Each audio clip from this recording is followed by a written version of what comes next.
ഇപ്പോൾ കണ്ട ഈ ദൃശ്യങ്ങൾ, ഈ തോട് ഏതാണെന്ന് മനസ്സിലായോ? തലസ്ഥാനത്ത് ജോയി എന്ന കരാർ തൊഴിലാളി മാലിന്യത്തിൽ മുങ്ങി മരിച്ച ആമയിഴഞ്ചാൻ തോട്. അന്ന് അത് വലിയ ചർച്ചയായതോടെ തോട് വൃത്തിയാക്കുന്നത് നമ്മളെല്ലാം കണ്ടു, നമ്മളെല്ലാം അതിനെ അഭിനന്ദിച്ചതുമാണ്. എന്നാൽ ഇപ്പോൾ ഈ നിമിഷവും എന്താണ് ആമയിഴഞ്ചാൻ തോടിന്റെ അവസ്ഥ? നമുക്കൊന്ന് കാണാം.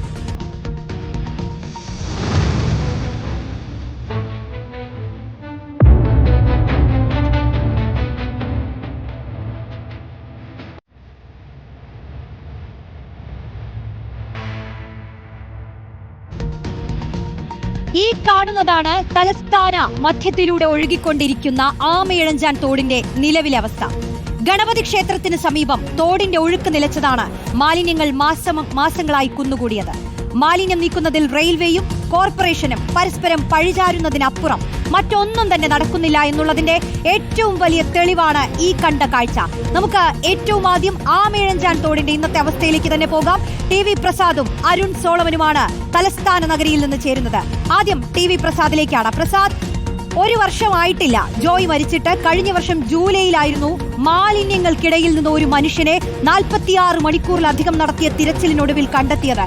അന്ന് നമ്മൾ ആ കാഴ്ച കണ്ട് നടുങ്ങിപ്പോയതാണ്. പിന്നീട് അത് വൃത്തിയാക്കുന്നു, എല്ലാ കാര്യങ്ങളും ചെയ്യുമ്പോൾ നമ്മൾ അഭിനന്ദിക്കുന്നു.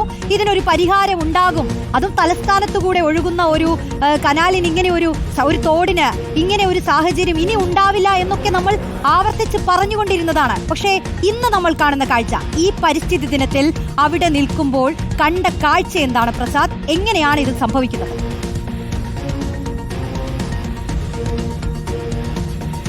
നമ്മളെല്ലാവരും വളരെ സജീവമായി ചർച്ച ചെയ്തതാണ് റോഷ്നി, ജോയിയുടെ മരണം. സംസ്ഥാനത്ത് തന്നെ മാലിന്യത്തിൽ വീണ് മരിക്കുന്ന, മനുഷ്യർ വലിച്ചെറിയുന്ന മാലിന്യം കൊണ്ട് രക്തസാക്ഷിയാകേണ്ടി വന്ന ഒരു മനുഷ്യനാണ് ജോയി. ആ ജോയി വീണ സ്ഥലത്താണ് നമ്മളിപ്പോൾ നിൽക്കുന്നത്. നമുക്ക് ആദ്യം ആ ദൃശ്യത്തിലേക്കൊന്ന് പോകാം. ഇത് തത്സമയ സംപ്രേഷണമാണ്, പ്രേക്ഷകരോടാണ്. നേരത്തെ കാണിച്ചത് എപ്പോഴെങ്കിലുമുള്ള ദൃശ്യങ്ങളാണെന്ന് പ്രേക്ഷകർ കരുതിയിട്ടുണ്ടെങ്കിൽ ആ സംശയം മാറ്റാനാണ്. നമുക്ക് ആദ്യം ആ ദൃശ്യത്തിലേക്കൊന്ന് പോകാം. വിഷ്ണുപ്രസാദ് ഒന്ന് കാണിച്ചു.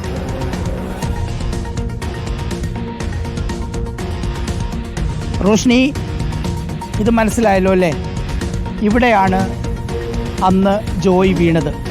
ജോയ് വീഴുന്ന സമയത്ത് എങ്ങനെയായിരുന്നോ അതിനേക്കാളും കുറച്ചുകൂടി കൂടുതലാണ് ജോയ് മരിച്ചതിന് ശേഷമുള്ള ആദ്യ പരിസ്ഥിതി ദിനത്തിലെ ഈ കാഴ്ച എന്നുള്ളത് മലയാളിയെ ഒന്നടങ്കം ലജ്ജിപ്പിക്കുന്നതാണ്. നമുക്കറിയാം, കഴിഞ്ഞ ജൂലൈക്ക് ശേഷം ഇങ്ങോട്ടേക്ക് വളരെ സജീവമായി നമ്മുടെ സർക്കാർ സംവിധാനങ്ങളും റെയിൽവേയും ഇതാരൊക്കെയാണോ നന്നാക്കേണ്ടത് അവരെല്ലാം വളരെ സജീവമായ ദിവസങ്ങളായിരുന്നു കടന്നുപോയത്.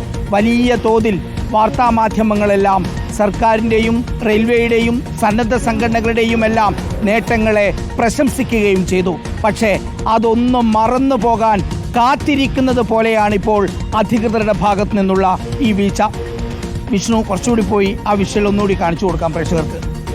ഇത് കണ്ടല്ലോ റോഷ്നി, അന്ന് ജോയ് വീണ സമയത്ത് ഉള്ളതിൻ്റെ ഇരട്ടി എന്ന് വേണമെങ്കിൽ നമുക്ക് പറയാം. ഇതിൻ്റെ താഴേക്ക് വെള്ളമൊഴുകുന്നത് നമ്മളിപ്പോൾ കാണുന്നില്ല. അത്ര കട്ടിയിലാണ് ഈ പരിസ്ഥിതി ദിനത്തിൽ ഇവിടെ ഉള്ളത്. ഇന്ന് എത്ര പേർ എവിടെയൊക്കെ മരം നട്ടു. ആ മരം നട്ട സമയത്ത് അതിൻ്റെ തലേ ദിവസം ആ ജോയ് വീണ് മരിച്ച തോടിൻ്റെ അവസ്ഥ എന്തായിരുന്നു എന്ന് നോക്കാൻ നമ്മുടെ ഒരധികൃതർക്കും തോന്നിയില്ല എന്നുള്ളതാണ് ഏറ്റവും സങ്കടകരമായ ഒരു കാര്യം. ഇതിലേക്ക് ഇനിയിപ്പോൾ മനുഷ്യരെ ഇറക്കാൻ കഴിയില്ല. റോബോട്ടിക് ഉപയോഗിച്ച് ഇത് വാരും എന്നാണ് കോർപ്പറേഷൻ പറയുന്നത്. മനുഷ്യരെ ഇറക്കിക്കഴിഞ്ഞാൽ നാളെ ഒരുപക്ഷെ ഒരു ജോയി കൂടി ഇവിടെ ആവർത്തിച്ചേക്കാം എന്നുള്ളത് കൊണ്ട് യന്ത്രത്തിൻ്റെ സഹായത്തോടു കൂടി ഇത് നീക്കുമെന്ന് പറയുന്നു. പക്ഷേ ഇന്ന് ഈ പരിസ്ഥിതി ദിനത്തിലെ ഈ കാഴ്ച ഞെട്ടിപ്പിക്കുന്നതാണ്. ഇതിവിടെ വന്നു ചേർന്നത് ആരെങ്കിലും ഇവിടെ നിന്ന് കുടിച്ച് ഇവിടെ കിട്ട കുപ്പികളല്ല ഇത്. ഇവിടുന്ന് ആരെങ്കിലും ഉപയോഗിച്ച വീട്ടിലെ വേസ്റ്റുകളല്ല ഈ കാണുന്നത്. തിരുവനന്തപുരം നഗരവാസികൾ ഉപയോഗിച്ച് ഈ തോട്ടിലേക്ക് വലിച്ചെറിഞ്ഞ് നമ്മൾ ദൃശ്യങ്ങളിൽ കാണുന്ന ഈ തോട്ടിലൂടെ വന്ന് ഈ കാണുന്ന നെറ്റിൻ്റെ അടിയിലൂടെ ഇങ്ങോട്ടേക്ക് വന്നതാണ് ഇവിടെ കൂടിയിരിക്കുന്ന ഓരോ മാലിന്യവും എന്നുള്ളതാണ് ഇതിലേറ്റവും സങ്കടകരമായ ഒരു കാര്യം. ഒരു മനുഷ്യൻ ഈ വെള്ളത്തിൽ പിഴഞ്ഞു മരിച്ചിട്ടും റോഷ്നി മലയാളി പഠിച്ചിട്ടില്ല എന്നുള്ളതാണ്. ഈ തോട്ടിൽ ഇപ്പോഴും മാലിന്യം കുമിഞ്ഞു കൂടുകയാണ്. ഏറ്റവും ചുരുങ്ങിയത് ഈ ജോയ് വീണ് മരിച്ച സ്ഥലത്തെങ്കിലും പിന്നീട് മാലിന്യം ഉണ്ടാകരുതേ എന്ന് നമ്മളെല്ലാവരും ആഗ്രഹിച്ചു. പക്ഷേ അതിൻ്റെ എത്രയോ മടങ്ങ് മാലിന്യം ഒരു വർഷത്തിനിപ്പുറം 11 മാസങ്ങൾക്കിപ്പുറം കാണുന്ന കാഴ്ചയാണിത്. നമ്മൾ ഈ കാണിക്കുന്ന സ്ഥലം റെയിൽവേയുടേതാണ് എന്ന് വെച്ച് കോർപ്പറേഷന് ഇതിൽ നിന്ന് ഒഴിഞ്ഞു മാറാൻ കഴിയില്ല. കോർപ്പറേഷനും റെയിൽവേയും സഹകരിച്ച് എങ്ങനെയാണ് ഇവിടെ ഇനിയിപ്പോൾ ശുചീകരണ പ്രവർത്തനം നടത്തുക എന്നതൊക്കെ വളരെ സജീവമായി അവർ ചർച്ച ചെയ്തതാണ്. പക്ഷേ ഒന്നും നടന്നില്ല എന്നുള്ളതാണ് വാസ്തവം. ഇപ്പോഴും യഥേഷ്ടം മാലിന്യം കുമിഞ്ഞുകൂടുകയാണ്. ആമയിഴഞ്ചാൻ തോട് എങ്ങനെയാണോ ജോയ് മരിക്കുന്ന സമയത്തുള്ളത് അതിലും വൃത്തികേടായി തുടരുന്നു എന്നതിൻ്റെ നേർസാക്ഷ്യമാണ് റോഷ്നി പ്രേക്ഷകരുടെ മുന്നിലേക്ക് നമുക്ക് ഈ തത്സമയം പരിസ്ഥിതി ദിനത്തിൽ കാണിച്ചു കൊടുക്കാനുള്ള സങ്കട കാഴ്ച. തീർച്ചയായും പ്രസാദ്, നമ്മൾ ഇന്നും പരിസ്ഥിതി ദിന ആഘോഷം അത് തുടർന്നുകൊണ്ടേയിരിക്കുന്ന ഒരു നിമിഷത്തിൽ പുറത്തു വരുന്ന ഈ കാഴ്ചകൾ അത് എത്രത്തോളം പേടിപ്പെടുത്തുന്നതാണെന്നാണ് നമ്മൾ അറിയേണ്ടത്. മലയാളി ഒരിക്കലും മാറുന്നില്ല എന്നുള്ളതിന് ഇതിലും വലിയ ഉദാഹരണം വേണ്ട.